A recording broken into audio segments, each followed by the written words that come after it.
Hey everyone, Cynthia here again. I wanted to just show you the layout that I just completed. And basically I took it from this page map. Okay, there you go. That's the page map. It is in my Pinterest board.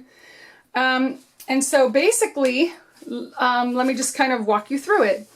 I had made my daughter some gloves and hats and scarves for Christmas. She was in Italy that year, and I asked her, what do you want for Christmas? And she said, Mom, I just want you to make me some scarves and an infinity scarf and so forth and so on. So I took a weekend and I sat in bed and watched TV, and I crocheted these elements for her. I crocheted these items for her. I'm confusing my scrapbooking terms with my crocheting and knitting terms. So anyway, yeah, here's what we have. You see here how there's an element here and an element here. All right. And then the journaling is up here and the title is here. Well, I switched it around a little bit, but I did, for the most part, use the picture layout, the way the pictures are, and I used the different papers the way she had them, except that I put that red border all the way around. I used an extra piece of paper there. So what I did was, here's my element, and she had an element over here. I put it up here instead, and she had her journaling over here and a title up here.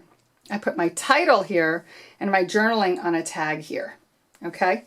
So basically, there is a little bit of technique on here. It took me about 2 hours to do the layout. And the reason it took me about 2 hours is because I kept changing it out. And then once I really honed in on what it was that I wanted to do, it all started to flow.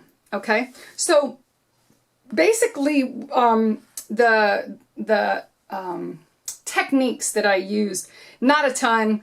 This was a bright red and this was white, and I just glimmer misted it. And I also glimmer misted this tag. I glimmer misted it with a teal and a gold, and then I inked it in brown, and then I inked it again in red. And I put my journaling on there, and then just added some, I figured I needed, this kind of stuff because of it being, about crocheting and whatnot. Just put a brad there. All right. I could not believe it. I did not buy these for this page, but I happened to have them, and I'm glad I did because I actually was going to crochet some, and I'm glad I didn't have to. But the greatest amount of work really was the Dressform. And basically what it was your typical piece of plain chipboard. I think it's a Dusty Attic one, but I could be wrong about that. And basically what I did was I took my Versamark and I inked up, a swirly stamp, and I pressed it on there, did it twice actually. And then I put a fine detail white embossing powder over it, heated it up.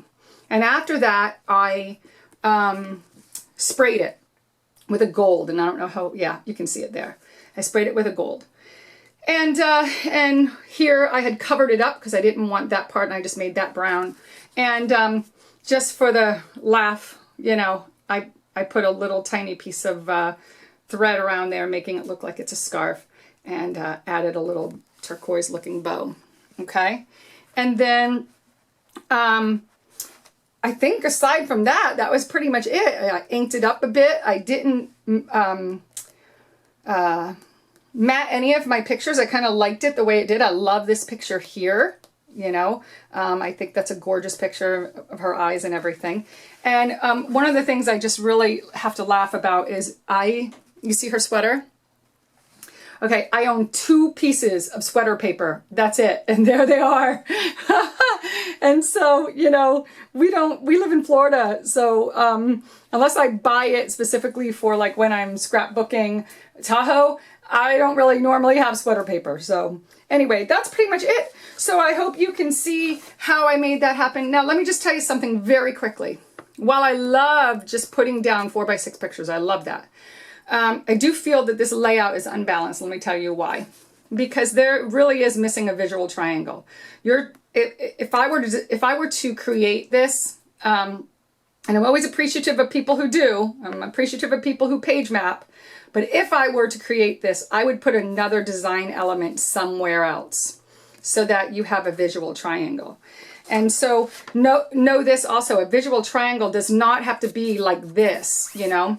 This right here is a visual triangle from here to here to here. And it doesn't have to be all the same types of elements, okay? And so I would have done that because I think it's important to, the eye likes things in threes, okay? And that's it in a nutshell. I mean, I really can't think of anything else. So if you guys have, notice there's no little mini book on there, but if you guys have any questions, be sure to leave a comment down below. Let me know. God bless you guys. Take care. Bye.